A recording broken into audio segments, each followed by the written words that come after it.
بسم اللہ الرحمن الرحیم۔ بیت المقدس کی تعمیر۔ خدا تعالیٰ کا منشا ہوا کہ میری عبادت گاہ پختہ بنے، مگر داؤد علیہ السلام کو دشمنوں کے قتال و جدال سے اس کی تعمیر کی مہلت نہ ملی۔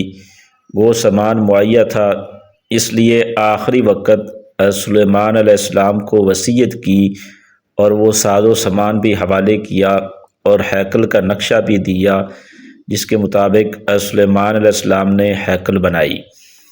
سلیمان علیہ السلام نے اپنے تخت نشینی کے 4 سال اور 2 ماہ بعد ہیکل کی تعمیر شروع کی، اور خروج موسیٰ علیہ السلام اور مصر سے 592 برس بعد اور ابراہیم علیہ السلام کے عراق سے نکل کر ملک کنعان میں آباد ہونے سے 1020 سال بعد اور طوفان نوح علیہ السلام سے 1440 سال بعد اور آدم علیہ السلام کی پیدائش سے 3110 سال بعد ہیکل کی تعمیر ہوئی۔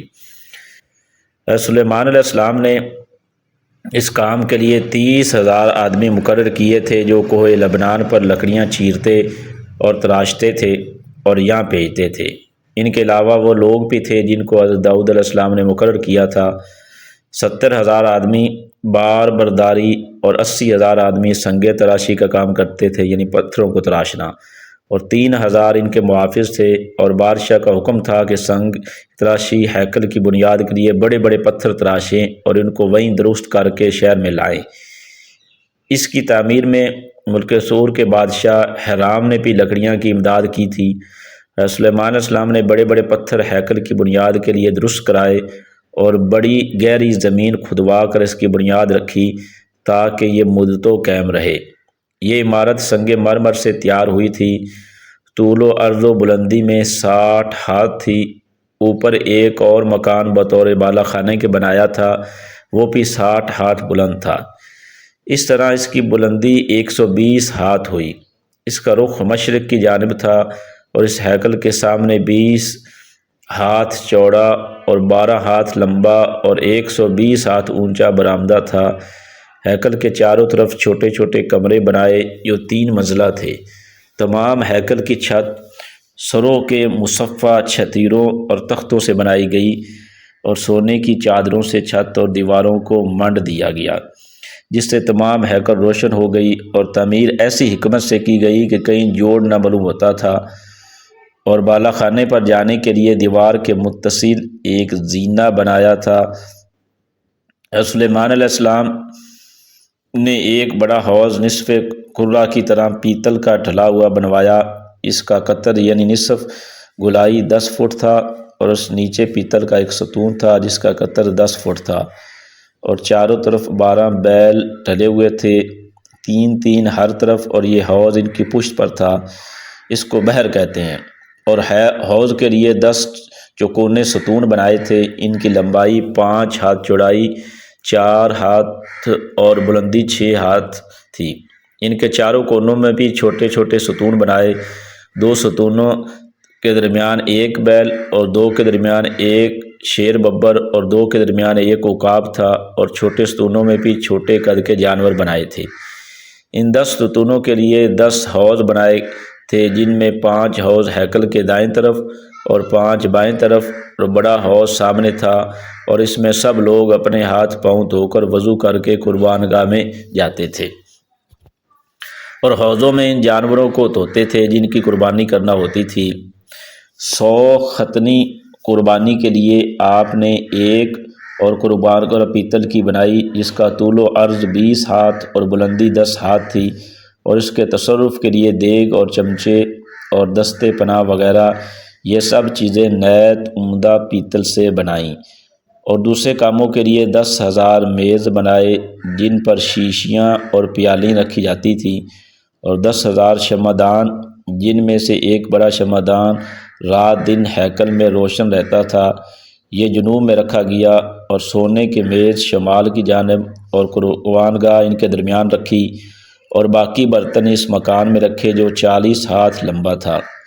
اور ہیکل کے چاروں طرف 3 ہاتھ بلند ایک دیوار بنائی تاکہ ہر کوئی اس میں جانے نہ پائے، کیونکہ وہ مقام متبرک تھا، وہاں خاص اور پاک شدہ لوگ جاتے تھے۔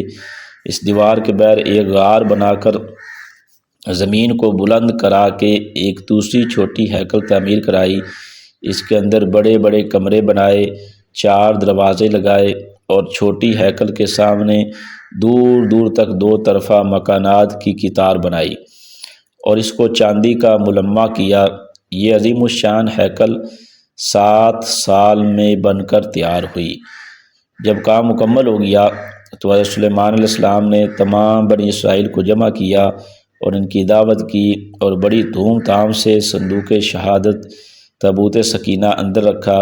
جب لوگ سب چیزیں بترتیب اندر رکھ کر باہر آئے تو ایک سیاہ ابر کا ٹکڑا ہیکل کے اندر گیا جس سے اندھیرا ہو گیا۔ اب لوگوں کو بھی اس کی مقبولیت کا یقین ہوا۔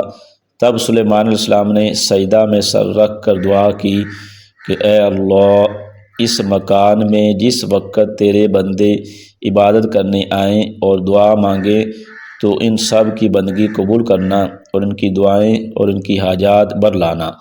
اگرچہ تو اپنے تمام بندوں کی نگہبانی کرتا ہے اور جو تجھ سے ڈرتے ہیں تو ان کا ذرا زیادہ تر نگہبان اور ان پر بڑا مہربان ہے۔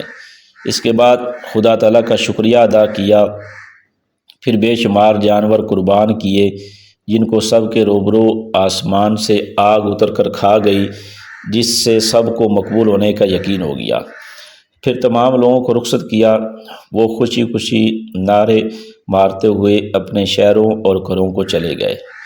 اس دن سے زیادہ خوشی کا کوئی دن بنی اسرائیل کے لیے نہ ہوا ہوگا۔ اس دن آفتاب اقبال دو دولت نصف النہار پر تھا، پھر زوال شروع ہوا۔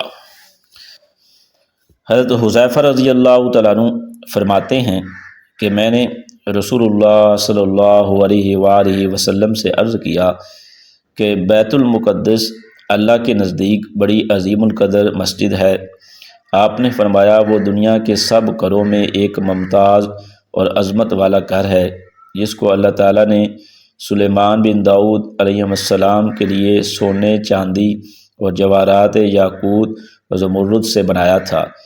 پھر میں نے عرض کیا پھر یہ بیت المقدس سے یہ سونا، چاندی اور جواہرات کہاں اور کس طرح گئے؟ تو آپ صلی اللہ علیہ وسلم نے فرمایا کہ جب بنی اسرائیل نے اللہ تعالیٰ کی نافرمانی کی، گناہوں اور بدعماریوں میں مبتلا ہو گئے، انبیاء کو قتل کیا، تو اللہ تعالیٰ نے ان پر بخت نصر بادشاہ کو مسلط کیا جو مجوسی تھا۔ اس نے 700 سال بیت المقدس پر حکومت کی۔